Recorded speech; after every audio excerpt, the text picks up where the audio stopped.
नमस्कार। मंथन में आप सभी का स्वागत है। आपके साथ मैं हूं योगिता सिंह।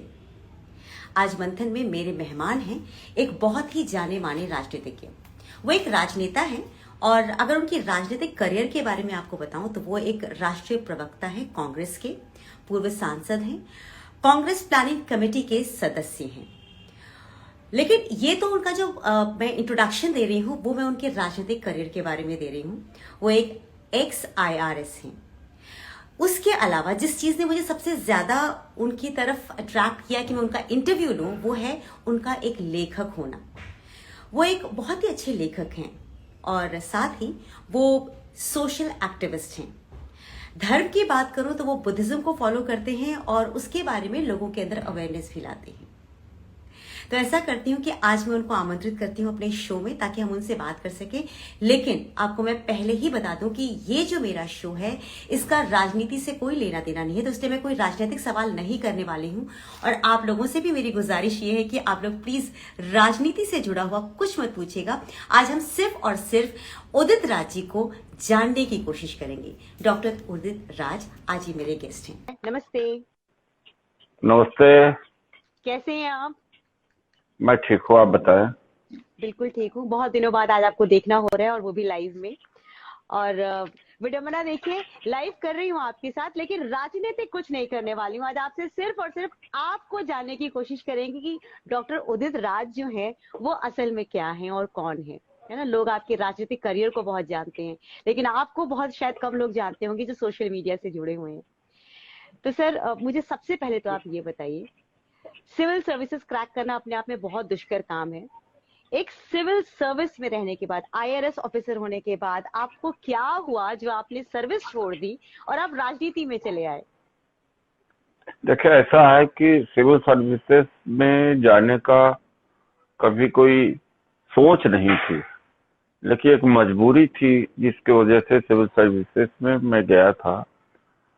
10+2 करने के बाद JNU पढ़ने आया, वो भी जर्मन लैंग्वेजेस में 5 years के इंटीग्रेटेड कोर्स में।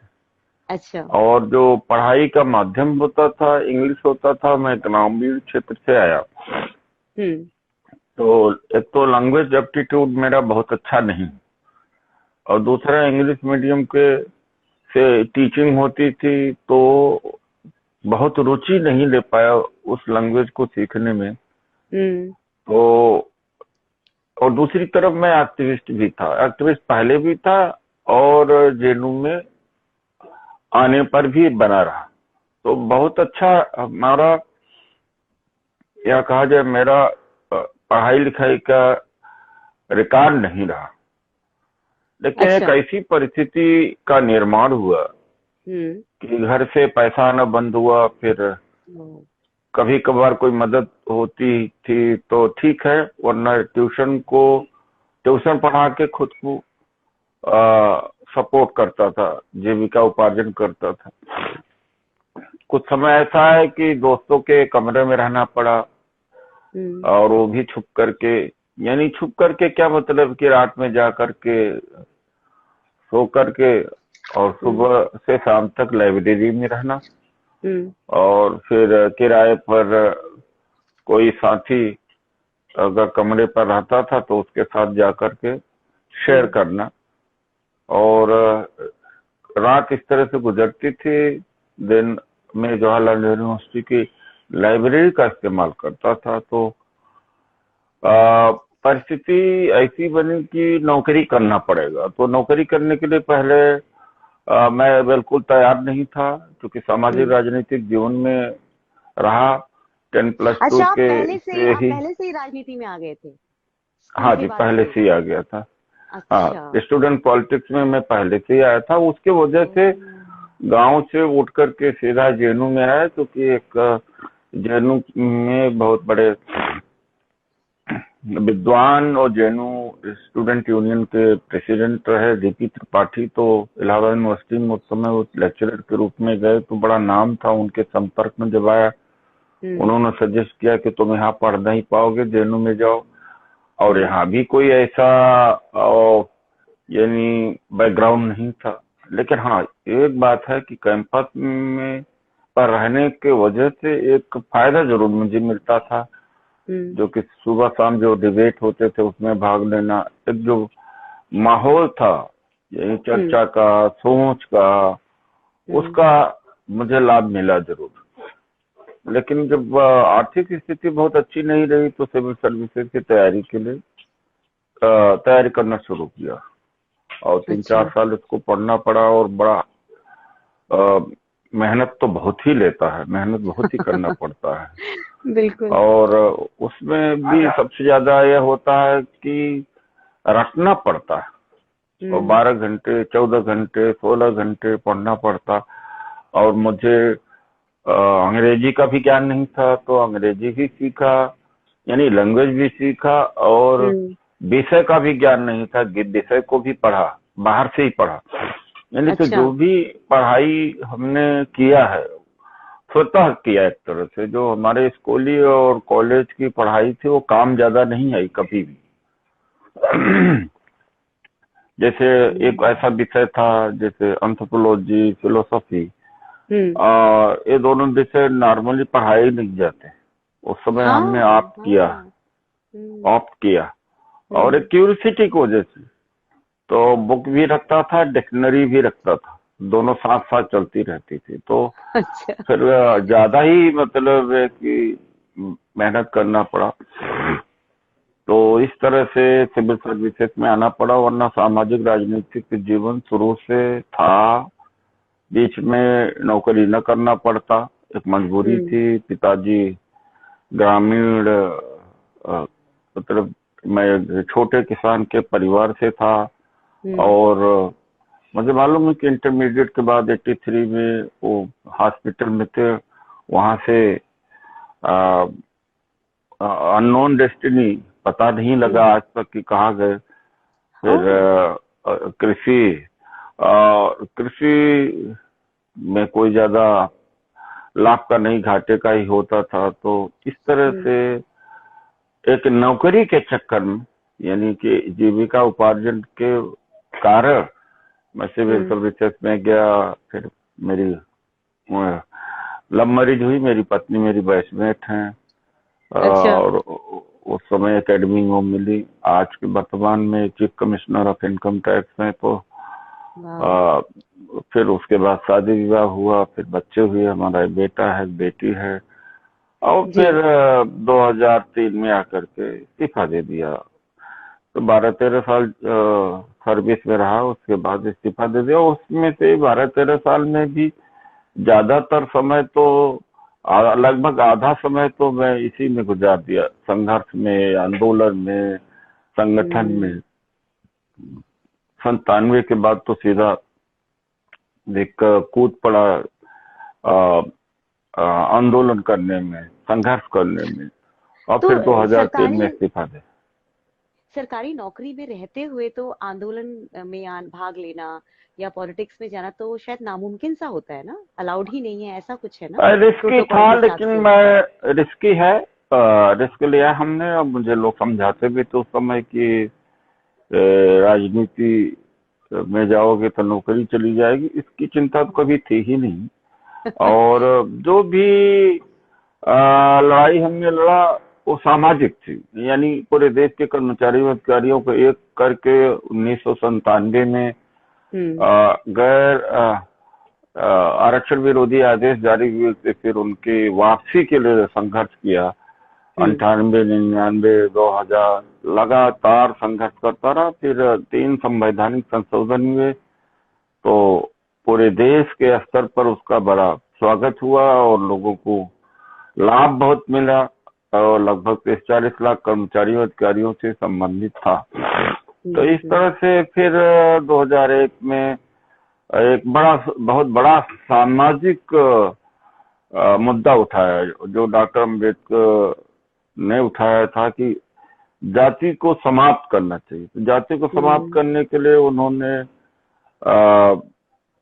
मतलब ईश्वर को नकारते हुए नहीं और न स्वीकार करते हुए, बल्कि इसी धरती पर जन्मा हुआ धर्म, बौद्ध धर्म, क्योंकि बौद्ध धर्म खंडित करता है जाति पात को और लिंग को। तो उसमें उसको अपनाया। उम्मीद थी कि योजना 10 लाख लोगों के साथ में लेकर के करनी थी, फिर भी लाखों लोगों के साथ में किया। नाम भी बदला, रामराज था, उसके बाद उदित राज हुआ। तो जाति विहीन, यानी जातियां समाप्त होना चाहिए, इंसान होना चाहिए। लेकिन अब उसका तो मूल्यांकन का जब समय आएगा तो देखा जाएगा। लेकिन अब मुझे तो लगता है इस देश में जाति तो इंसान के इस तरह से चिपकती है जैसे चमड़ा चिपका हुआ हो शरीर में चारों तरफ से। जाति बिल्कुल समाप्त ठीक। तो जल्दी होती नहीं। तो ये रहा हमारा। आपके जो जीवन यात्रा में सुन रही हूँ, उससे मुझे सुनकर ऐसा लग रहा है कि स्ट्रगल्स आपने बहुत देखे, लेकिन चूंकि राजनीति में आपका इंटरेस्ट शुरू से था, पर स्ट्रगल्स की वजह से आपने एक सरकारी नौकरी ज्वाइन की, सिविल सर्विसेज में आप रहे।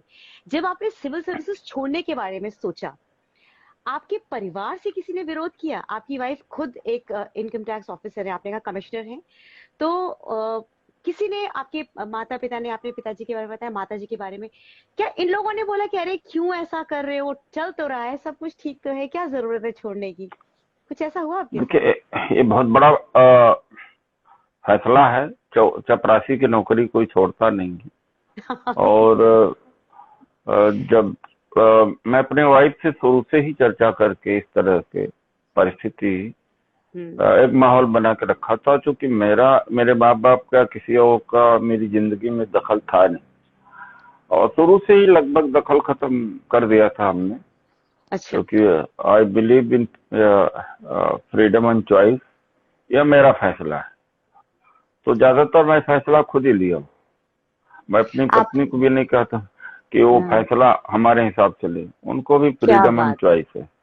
आप अपने बच्चों के लिए भी यही सोचते होंगे ना कि बच्चों को भी वही फ्रीडम मिलना चाहिए? That's so nice. वैसा ही मिला उनको, वैसा ही मिला। ऐसे पेरेंट्स बहुत कम होते हैं जो अपने बच्चों को भी उस हिसाब से जीने देते हैं। That's lovely. अच्छा, एक बात बताइए, एक व्यक्तित्व के तौर पर, आपने जैसे अभी बुद्धिज्म की बात की, आप आध्यात्म में हैं और आप कह रहे हैं कि लिंग से ऊपर, जाति धर्म से ऊपर की चीजों को जो है वो बुद्धिज्म समझाता है। एक इंसान के तौर पर इस ज्ञान ने, इस आध्यात्मिक रास्ते ने आपको कितना इवॉल्व किया है? आपको अपने आप में कितना विकास महसूस होता है? देखिए, इसमें अध्यात्म ऐसा कुछ नहीं है, और बुद्ध धर्म को समझने के लिए बड़ा आसान है। 4 आर्य सत्य हैं, उसको आप बड़े आसानी से समझ सकते हैं कि अगर दुख है, मिजरी है इस देश में, समाज में, संसार में दुख है, तकलीफ है, गरीबी है, बुढ़ापा है, अत्याचार है, अनाचर है, अनादर है, असमानता है, तो उसका कोई कारण जरूर है। अगर कारण को पकड़ा जाए तो निवारण भी संभव है। और निवारण अगर करना कोई चाहेगा तो बुद्ध धर्म में अष्टांगिक मार्ग को सुझाया गया कि अष्टांगिक मार्ग पर चलो तो ये दुखों से, तकलीफों से, झगड़े से, लड़ाई से ये दूर मुक्त हो सकते हो। जो इस समाज बस मैं इतनी जानता हूँ। और बौद्ध धर्म में कहीं ये भी नहीं है कि ऊपर क्या है, नीचे क्या है, मरने के बाद क्या होगा, मरने के पहले क्या थे, और जो आंखों के सामने दिखे और जो कसौटी पर खरी उतरे उसी को मानना चाहिए। हाँ, एक बात है कि बहुत ज्यादा हर धर्म में भ्रंश हो जाता है और उनमें बहुत सारे इंग्लिश में आई थिंक आई नो को कह सकता हूँ बेटर, इंटरपोलेशन यानी हो जाता है। तो कुछ शक्त ऐसे हैं, महायान, हीनयान, तो कोई मतलब है कि ईश्वर के रूप में मानने लगा, लेकिन ऐसा है नहीं। अगर आप टेनेट्स जो बुद्धिज्म के जो विचार है, जो सिद्धांत, अगर उसको देखा जाए तो ऐसा कहीं है नहीं। तो इस तरह से इंसान है, इंसान के बारे में बात करता है बुद्ध धर्म। और दुख है तो दुख के बारे में बात करता है, या नहीं कि पहले क्या थे आगे क्या थे, हम परछाई हैं, या ये जीवन जो है बुलबुला है और सच्चाई सच्चाई से परे है। ये सब काल्पनिक बातें, तथाकथित आध्यात्मिक बातें, ये सब बौद्ध धर्म में नहीं। बहुत सुंदर बात आपने बताई। अच्छा, एक बात बताइए, एक सोशल एक्टिविस्ट के तौर पर आपने काम किया है, जो एक फ्रीडम होता है, आप कभी भी किसी भी प्लेटफॉर्म पे कुछ भी बोल सकते हैं, कर सकते हैं, और जब आप सत्ता में होते हैं, कुर्सी पर बैठते हैं, कितना अपने आप को रिस्ट्रिक्टेड फील करते हैं आप? कितना नहीं, फर्क आपको महसूस होता है? नहीं, बहुत रिस्ट्रिक्टेड महसूस करता था, फिर भी रोक नहीं पाता था। मोदी जी के साथ में काम किया, बीजेपी में भी, फिर भी ज्यादातर समय उनसे मतभेद ही रहा है। और मेरे लिए मुश्किल हो जाता है काम करना। एक प्राग्मेटिक अप्रोच तो हो सकता है, यानी एक सीमा तक तो आप समझौता कर सकते हो, लेकिन उसके बाद नहीं कि अरे हम अकेले क्या करें, लोग जब नहीं मान रहे हैं तो छोड़ो, या धारा के खिलाफ क्यों चले, मैं उन बात नहीं करता, और धारा के खिलाफ अगर चलना पड़े तो चलता। अगर आप नेता न होते तो आप क्या होते? आपने कभी कोई दूसरा करियर सोचा था जिंदगी में? नहीं, मैं अभी भी अपने आप को नेता तो नहीं मानता हूँ, एक सामाजिक व्यक्ति में मानता हूँ अपने आप को। और सामाजिक ज्यादा मानता हूँ।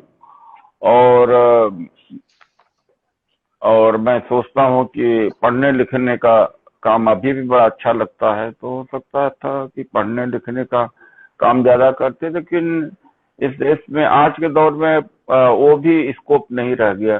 आज की पढ़ाई लिखाई हो सकता है 10 साल 20 साल बाद में काम आए, 50 साल में हो सकता काम नहीं।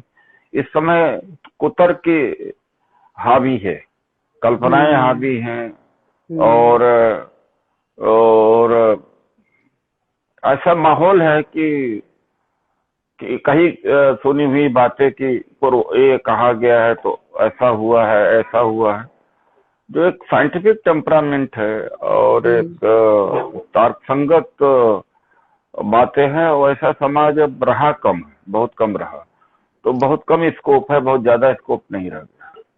आप जैसे लेखक भी हैं, तो किस चीज पर लिखना आपको ज्यादा पसंद है? जितनी आप बातें करें, मुझे लगता है आप राजनीति पर अधिक लिखते होंगे, ऐसा कुछ है नहीं, या आप महिलाओं के ऊपर, जाति व्यवस्था के ऊपर, राजनीति के ऊपर, और मैं तो महिलाओं के ऊपर काफी लिखा हूँ, और सामाजिक व्यवस्था के ऊपर लिखा हूँ कि सामाजिक व्यवस्था आज भी इंसान, ये अजीब सा समाज है, ऐसा अजीब समाज दुनिया में कभी कहीं ना होगा।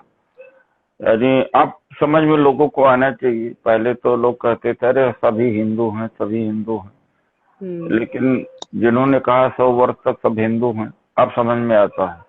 अभी मोदी जी ने जब जुलाई अगस्त में मंत्रिमंडल का जब विस्तार किया था, तो 27 ओबीसी के लोगों को मंत्री बनाया, तो सबका नाम और मंत्रिमंडल अर्थात विभाग के बारे में सूचना बाद में दी गई, पहले जाति। अभी क्या है, उत्तर प्रदेश में हर जातियों का सम्मेलन कर रहे हैं, तो अब हिंदू कहाँ रह गए? अब तो सब लोग जातियों में। मुझे लगता है कि नहीं, से जातिवाद का बढ़ावा थोड़ा बढ़ता जा रहा है और उस पर लोग ज्यादा चर्चा भी करने लगे हैं, जबकि हमें इससे इतर इंसानियत के ऊपर बात करनी है। और खैर ये चीजें तो सर चलती रहेंगी, है ना, राजनीति में। और नहीं, चलती नहीं रहेंगी, बहुत बढ़ता नहीं चलती नहीं रहेंगी, इस पर चर्चा होना चाहिए, ईमानदारी से चर्चा होता नहीं। अरे जिन्होंने कहा 100 वर्ष तक इस सब में हिंदू हिंदू है, अब जो है 7 तो दलित के उपजातियों को चिन्हित किया है। एक बेबी रानी मौर्य है, और गवर्नर थी उत्तराखंड को, मौर्य लिखती थी, रातों रात उनको जाटो बना करके हर जगह परिचित कराया जा रहा है। तो जो लोग ये कहते थे कि इंसानियत इंसानियत, जुबान से कुछ और सच्चाई कुछ और है, इतने दिनों तक ये यथार्थ ये सच्चाई को मतलब इग्नोर किया गया था, लेकिन इंटरनली वो और है। हाँ ठीक है, उससे और उभार होता जरूर है, लेकिन वो था, खत्म नहीं हुआ था। इतनी जल्दी खत्म नहीं होगा, जितने सालों से हम देखते आ रहे हैं मुझे चीजें लगता है और कभी खत्म नहीं हाईलाइट होगा। होती जा रही है, वही ना, ये बहुत भारत हाईलाइट होते जा रही है। ये भारत खत्म हो जाएगा, लेकिन यहाँ से जाति नहीं खत्म होगी। सर भारत भी कभी खत्म नहीं होगा, और ये जो बना हुआ है ना सामंती प्रथा, मतलब कितने जन्मों से चला आ रहा है, ये शायद ऐसा ही चलता रहेगा। बहरहाल मुझे आप ये बताइए, अब तक आपको सबसे ज्यादा इन्फ्लुएंस किसने किया? आपके लिए कौन आपका आइडल रहा, इन्फ्लुएंसर रहा? परिस्थितियां ज्यादा रही, एक व्यक्ति विशेष का कोई इतना बड़ा योगदान नहीं, परिस्थितियां बहुत थी। मुझे याद है कि मैं बचपन में स्कूल और कॉलेज जब जाता था तो किसी भी जब भी कमजोर लड़के को या सीधे साधे को कोई तंग करता था या कोई बच्चा परेशान करता था, तो मैं कमजोर की तरफ से खड़ा हो जाता था। उसमें फिर रोज लगभग दंगा होता था, और बहुत सारा घर के तरफ से बहुत ज्यादा सुनने को भी मिलता था कि अरे भाई झगड़ा खरीदने का काम करता है दिन भर, और बहुत अच्छा बच्चे के रूप में नहीं माना जाता था कि अनावश्यक चीजों जो मुझसे संबंधित नहीं थी उन चीजों में मैं हस्तक्षेप करता था। तो एक तरह से मैं कह सकता था परिस्थितियां जो थी वो गलत होता था, उसको बर्दाश्त नहीं करता था। फिर कार्ल मार्क्स, बाबा साहब डॉक्टर अम्बेडकर, दो को ज्यादा प्रभावित किया, क्योंकि पहले मार्क्सिस्ट था फिर अम्बेडकराइट हुआ था। अगर फिलोसफर और थिंकर के रूप में देखा जाए तो दोनों ज्यादा प्रभावित किया, लेकिन सबसे ज्यादा हमारी परिस्थितियों का था। जो सामाजिक व्यवस्था है, जो सामने देखा गलत है तो गलत है, तो उसने ज्यादा प्रभावित। आपको कोई रिग्रेट है अपने जीवन से, जब आप पीछे मुड़कर देखते हैं, किसी भी बात का कोई रिग्रेट आपको लगा? रिग्रेट किसको होता नहीं है, रिग्रेट तो है, इसलिए कि रिग्रेट इस बात का है कि काश मैं बेहतर कर सकता था, बेहतर करने की स्थितियां, गलतियां बड़ी की। 2003 में मैंने इंडियन जस्टिस पार्टी बनाई, नहीं बनाना चाहिए था, क्योंकि पार्टी बनाने में एक तो जाति का समूह होना चाहिए, पैसा बहुत होना चाहिए, एक जात के दूसरे जात से लड़ाना चाहिए, भावनात्मक बातें करना चाहिए। एक रेशनल आदमी, तर्क संगत आदमी को ये सब कर ही नहीं सकता।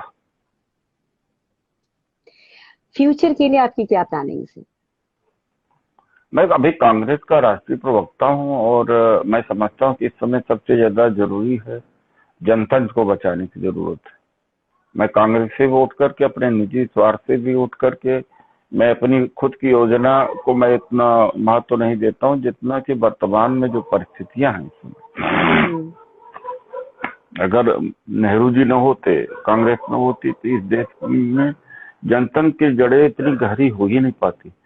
और मैं तो यहाँ भी कहूंगा कि नेहरू जी के अलावा कोई दूसरा अगर प्राइम मिनिस्टर हुआ होता तो भी शायद जो जनतांत्रिक मूल्य हैं या संस्थाएं हैं इतनी ज्यादा गहरी न हो पाती। तो आज संविधान बचाने का खतरा है, आज जनतांत्रिक संस्थाओं को बचाने का खतरा है, और हालत तो देश की बहुत खराब है, अर्थव्यवस्था बहुत खराब है, और आप देखें कि कितना गाली गलौज जहां भी देखे वहां पर, और मुसलमानों के चक्कर में हिंदुओं को ही काट-पोथर किया जा रहा है। हिंदुओं को कहा जाता है अरे भाई मुसलमानों से खतरा है, और उसी को दिखा करके न रोजगार की बात है, न विकास की बात है, न शिक्षा की बात है। और इस देश में दो ही आदमी को बढ़ाया जा रहा है आर्थिक रूप से, अडानी अंबानी को, और कितना ज्यादा गरीबी। कई बार मैं सोचता हूँ कि मेरी तो कट जाएगी, या हम जैसे लोगों को इतना महंगा डीजल है, पेट्रोल है, सब्जी है, दाल है, आम आदमी का जीवन कैसे गुजर रहा है, उसके ऊपर क्या बात हो रही, कैसे घर चला पा रहा है, ये परिस्थिति, और इस पर चर्चा नहीं हो रही। सबसे ज्यादा तकलीफ की बात है, चर्चा नहीं हो रही। यानी चर्चा होने पर देशद्रोही कहा जाता है, चर्चा होने के ऊपर बकवास कहा जाता है, चर्चा होने के ऊपर। ये स्थिति हो गई है। दरअसल दिक्कत क्या हो रही है सर, आजकल जितने भी चैनल्स पे बहस चल रही है ना, उन बहसों में क्या होता है कि पार्टियां बट जाती हैं, है ना। एक बौद्धिक स्तर पे पार्टियां जो नहीं बच बातचीत जाती, होनी चाहिए। टेलीविजन पार्टियां ने, हम लोगों को टेलीविजन छोड़ना पड़ता है। वहां पर एंकर जो होता है वो दलाल है, और कार्यकर्ता, एक एंकर जो है सुपर दलाल है, और एक इंडिपेंडेंट एनालिसिस वाला रहता है वो कुतर्की बैठा रहता है। ये भारतीय जनता पार्टी का एक जो है प्रवक्ता, वो तीन एक हो जाते, एक किसी को घेर करके हिंदू और मुसलमान का कहेंगे, और पाकिस्तान की बात करेंगे, और धर्म खतरे में है खत्म करेंगे। अगर कोई बातचीत कहेंगे तो नेहरू जी ने भी तो किया था, पहले भी तो किया था, यानी कोई असल कोई में बात सब ही कुछ नहीं हो पाती। कुतर्की हो रहा है। हाँ, कुतर्क होने की वजह से असली मुद्दे वो पर हम कराया नहीं जा कर रहा पाते है, और वो पत्रकार की भी solution गलती निकाल नहीं, पाते हैं। पत्रकार की गलती नहीं, वो तो कंट्रोल सरकार ने किया है और मीडिया हाउसेस कर ले। पत्रकार की कोई अहमियत ज्यादा नहीं रह गई। सर आपको एक बात बताती हूँ, क्योंकि मैं इसी प्रोफेशन में हूँ, तो जितना मैंने समझा है वो ये समझा है कि ऐसा नहीं है कि सब बीजेपी की तरफ ही हैं। कुछ चैनल्स ऐसे भी हैं जो बीजेपी के खिलाफ भी बात करते हैं, अगर वो अच्छा भी काम करे तो भी उनको बुरा किया जाता है। यानी एक चैनल ट्रेंड ही बता खराब हो दीजिए, चुका है। एक चैनल बता दीजिए, बताएंगे तो सही। सर मैं नाम लूंगी यहाँ पे तो मेरे ऊपर मुकदमा आप चल भी बीजेपी माइंडेड है, आप भी वही है, आप भी बायस बात बहुत है, बीजेपी, मैं आप बिल्कुल भी बायस बहुत नहीं। बायस। आपने मेरा नहीं, आप बायस आपने है, मेरा कोई कार्यक्रम, आपने मेरा नहीं कोई आप कार्यक्रम बायस देखा है, कि मैंने इसलिए बायस। बायस है कि आपके अंदर क्षमता नहीं है सही कहने के, सही और गलत कहने को। कौन चैनल है बता दीजिए। आप एनडीटीवी उठा के अब देखिए। हाँ, एनडीटीवी कौन सा गलत बोला, एक चीज गलत बता दीजिए, एक चीज गलत बोला हो। गलत बात सही है, मैं इसीलिए आप राजनीतिक आज बहस नहीं करना आज चाह रही आज थी। आज मैं अरुणाचल राजनीतिक बात नहीं प्रदेश और करना चाहती चाइना, आज लद्दाख और अरुणाचल हमारे हाथ से जा रहा है। कौन बेईमान मीडिया बता रही है कि चीन हमारे हाथ से रहा है? किस आप बेईमान ऐसे मीडिया ने बोलिए, बताया? ये आप 15 ऐसे लाख रुपए, बोलिए ना। 15 रुपए आज तक मोदी से पूछा, 15 लाख रुपए आया है? तो मोदी से पूछा कि 2 करोड़ रोजगार आपने दिया? मोदी से पूछा 100 सीटें कहाँ है? और पूछा किससे जाता? राहुल गांधी से पूछा जाता। ये बेईमान मीडिया नहीं तो क्या भाई, क्या नहीं, बातें आप देखिए करते हो? मैं आपको यही तो बता आप रही हूँ कि पूछिए हर किस चैनल ने पूछा हो? आज तक इस देश का प्रधानमंत्री, आज इस देश का प्रधानमंत्री 7.5 साल हुआ, किसी पत्रकार ने कोई पूछा? एक पत्रकार के आता है अक्षय कुमार बन के, आम कैसे खाते हैं आप?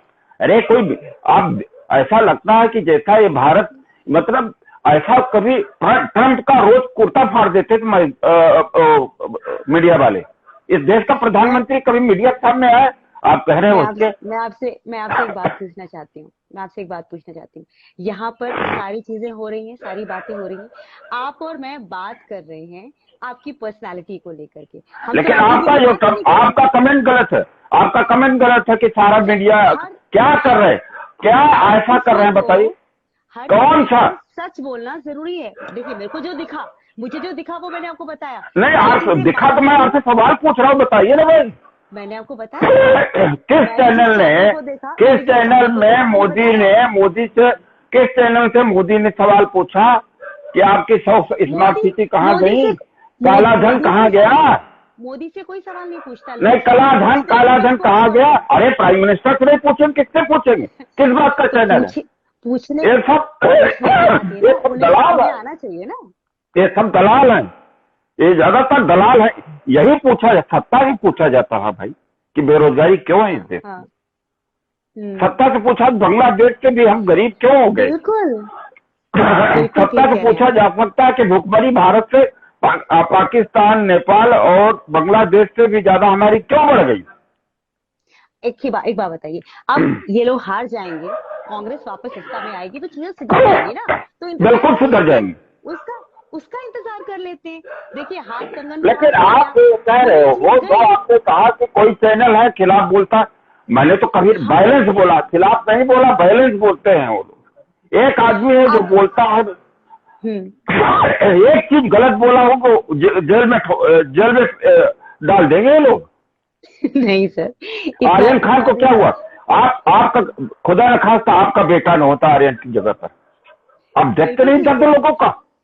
नहीं, बिल्कुल ठीक कह रहे। देखिए जिसके पास ड्रग नहीं मिला, जिसने खाया नहीं, जिसने ट्रेडिंग नहीं किया, जबरदस्ती आप किसी को जेल में डाल देंगे भाई? आप बिल्कुल ठीक कह रहे हैं, आप बिल्कुल सही कह रहे हैं। राजनीति से मेरा कोई रिश्ता दूर दूर तक नहीं है। मैंने आपको पहले भी बताया था कि हम राजनीतिक सवाल नहीं करेंगे क्योंकि मेरा कोई दूर दूर तक रिश्ता नहीं है। आप ज्यादा जानते हैं इसके बारे में, मैं इतना नहीं जानती हूँ। मैं सिर्फ पर्सनालिटीज जानती हूँ और उनके बारे में बात करती हूँ। कल को मेरे साथ अगर मोदी जी बैठेंगे तो मैं मोदी जी से भी ऐसे ही सवाल करूंगी उनकी अरे पर्सनालिटी किसी की हिम्मत है पूछने? आज कभी तक बैठे पूछ तो पाया सही, कोई? कभी कभी वो आए तो सही, वो आएंगे तो पूछा नहीं, जाएगा अरे उनसे भी। अभी नहीं पूछ सकते हो आप, वहां सामने क्या पूछोगे? जब वो सत्ता से हट जाएंगे तब उनसे बात किया जाएगा, ठीक है? मनमोहन सिंह जी बेचारे का जीना मुश्किल कर दिया, जबकि आदमी इतना अच्छा काम करता था वो। यानी 2011, 12, 13, 14 तक एक लाइन पक्ष में नहीं छपता था, सब खिलाफ छपता था, तो ज्यादातर खैर खिलाफ छपता। उनकी तो पर्सनालिटी ही अलग है, इसलिए उनके बारे में तो फिर कुछ कहना ही नहीं चाहिए। अच्छा एक बात बताइए, आजकल की जो यूथ है जो अपना करियर राजनीति में बनाना चाहती है, उनके लिए आप क्या टिप्स देना चाहेंगे? उन्हें क्या मैं क्या नहीं दिमाग कहूंगा में रख कि के आना चाहिए? मैं वो आज के यूथ से कोई उम्मीद नहीं। क्यों भाई? व्हाट्सएप यूनिवर्सिटी में घुस गया है वो, आप ये हाँ। बताइए। और मतलब है कि वो हिंदू मुसलमान में लगा पड़ा हुआ, गाली गलौज दिन भर। आपको मैं योगिता जी क्या कहूँ, दिन भर देख लीजिए सोशल मीडिया क्या कल्चर पैदा किया। रात में ट्वीट मैं करता हूँ, 10 गाली धड़ाक से आ जाती। कहाँ से आ जाती? पहले ऐसा नहीं था इस भारत में। सही बात है। यूथ क्या कर रहा है आज के समय में? कोई रचनात्मक सोच थोड़ी रह गई। हम लोग थे स्टूडेंट मूवमेंट में, जेल जाते थे। जेनू मैं 83 में इंटर के बाद में जेल गया था, हॉस्टल में, हॉस्टल की प्रॉब्लम को लेकर। अभिजीत बनर्जी भी थे जेल में हमारे साथ। पहले आंदोलन करने का स्कोप था, अब तो कहेंगे देशद्रोही आंदोलन कर। क्या करोगे आप? आपको क्या लगता है ऐसा क्या किया जाए कि चीजें वापस स्ट्रीमलाइन हो जाए? इस देश की बर्बादी होनी है, हो चुका है और आगे बर्बादी होगा। आप खुद भी रिच सेक्शन में आप घूमो, किसी के बच्चा इंडिया में नहीं रहना चाह रहा और सबके बच्चे ज्यादातर सेटल कर दिया बाहर। ये है भारत की स्थिति आज की। इसके बाद में भी हम लोग आंख बंद करके रहे। 35,000 बड़े कारोबारी देश छोड़ चुके। आप चाहेंगे कि आपके बच्चे राजनीति में आए? ये उनके ऊपर चॉइस है योगिता जी। मैंने their freedom, their choice, I don't impose anything even to my wife also. They must, why should I dictate? Tell me. ये कि हम बड़ों का बात मानना, मैं नहीं कहता बड़े की बात मानो, जो उनको सही लगे वो करना चाहिए। चलिए, मैंने आज आपसे सिर्फ 15 मिनट मांगे थे, लेकिन आपने मुझे आधे घंटे से ज्यादा का वक्त दे दिया। आपसे बात करके बहुत मजा आया। और राजनीति में अलगाव और अलग अलग बातें तो होती हैं, और आपसे वो बात करने में भी मुझे बहुत मजा आया। लास्ट में एक बात और कहूंगा योगिता जी, कोई चीज गैर राजनीतिक नहीं होती। अरिस्टोटल ने जब डिफाइन किया था कि what is a man, what is human, man is always social and political animal. One may not be active in politics, लेकिन कोई आदमी अगर ये कहता कि हम राजनीति से घृणा करते हैं, राजनीति में नहीं है, तो नासमझ है। बच्चा जब गर्भ में होता है तभी से राजनीति से उसका वास्ता पड़ जाता है कि पैदा होने के बाद या पैदा होते उसको ड्रॉप, पोलियो ड्रॉप लगेगा, ये लगेगा, वो लगेगा, और राज्य का, सरकार का हस्तक्षेप उसके जीवन में होता है। ये जो नासमझी की बात। और एक तो और बात है, एक राजनीतिक पार्टी दूसरे राजनीतिक पार्टी को ये कहती है, करे आप राजनीति कर रहे हैं। उनको कहना चाहिए राजनीति मैं कर रहा हूँ, मुद्दे के ऊपर उठा करके अगर कोई अत्याचार है, अन्याय है, तो उसको, उसके ऊपर हम संघर्ष करेंगे, बातचीत करेंगे, राजनीतिक लाभ लेंगे। यहाँ तक नहीं स्वीकृति है, होना चाहिए। तो लेकिन यही मैं बात कहूंगा कि जो हमारा चर्चा हुआ तो उसमें जो राजनीतिक एलिमेंट आया, तो उसको यह न समझे कि मेरे जीवन से जुड़ा नहीं है। ये अंत में कहने का निष्कर्ष है, आप भी राजनीति से प्रेरित है। अगर आप पुलिस में कंप्लेन लेकर के जाए, अगर आप वो दर्ज नहीं होती है तो राजनीति तुरंत आ जाती है। किसके द्वारा गवर्न हो रही पुलिस? अगर पुलिस एक्शन नहीं ले रही तो कौन जिम्मेदार है? अब उसको दुरुस्त करने के लिए किसके पास जाना है? देन पॉलिटिक्स, गवर्नेंस, ये मैं कहना चाह रहा था। तो आप ट्रैक के बाहर नहीं पूछा आपने सवाल। If I made some comment on politics और पॉलिटिकल इम्प्लीकेशन जो मेरे जीवन में होने चाहिए या किसी के जीवन में, उसके ऊपर बोलने का मतलब मैं अपनी जीवन के बारे में ही बोल रहा हूँ। इसको अलग करके नहीं देखा जा। चलिए, अच्छा है। असल में आप लोगों का जीवन जो है, मुझे लगता है कि आप सोचते भी उस तरीके से, आप लोगों का स्ट्रीमलाइन हुआ है। हम लोगों का जीवन है दाल रोटी खाना मिलता रहे, बस हमारा जीवन चलता रहेगा।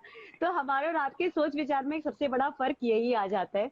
आपको देश का सोचना है, हमें अपने घर का सोचना होता है। तो ये एक हमारे बीच का फर्क है। लेकिन आपसे बात करके बहुत मजा आया। आपके बहुत सारे फैंस भी जुड़े हुए हैं, जिनमें से कुछ तो मुझे ये कह रहे हैं कि मैं आपसे डर गई, जिसका नाम है खुशबू श्रीवास्तव। वो कह रहे हैं कि मैडम डर गई। मैडम क्यों डरेंगी, मुझे समझ में नहीं आया। लेकिन थैंक यू सो मच जितने लोग जुड़े हैं, और आप भी अपने फैंस को थैंक यू बोल दीजिए। सब लोग जुड़े हैं आपके साथ, जो आपके फैंस हैं। Thank you. जिसने सपोर्ट, जिसने पसंद किया वो भी, जिसने ना पसंद किया उसके दोनों के लिए धन्यवाद। नहीं, सारे आए हुए, सारे पसंद वाले आए हुए हैं। ना पसंद वाला कोई नहीं आया, आप चिंता मत कीजिए। बहुत अच्छा लगा। अच्छा, थैंक यू। हाँ, सब पसंद वाले हैं। देखिए ना, सबने ये तो पहले बार ऐसा हुआ, वरना तो गालियों से इतना ज्यादा स्वागत मेरा होता है कि मैं जानता हूँ। नहीं, आज मेरा स्वागत गालियों से किया गया है। आज मेरा स्वागत है गालियों से। आज आप सेफ है, बिल्कुल सेफ साइड पे हैं आप। आपसे बात करके बहुत अच्छा लगा सर, बहुत मजा आया। फिर मुलाकात करेंगे आपसे। अपना ख्याल रखिए एंड ऑल दी बेस्ट जो आपके फ्यूचर एंडेवर्स हैं हम सभी के लिए। Thank you so much. और जितने लोग जुड़े हैं आप लोगों का भी बहुत बहुत धन्यवाद।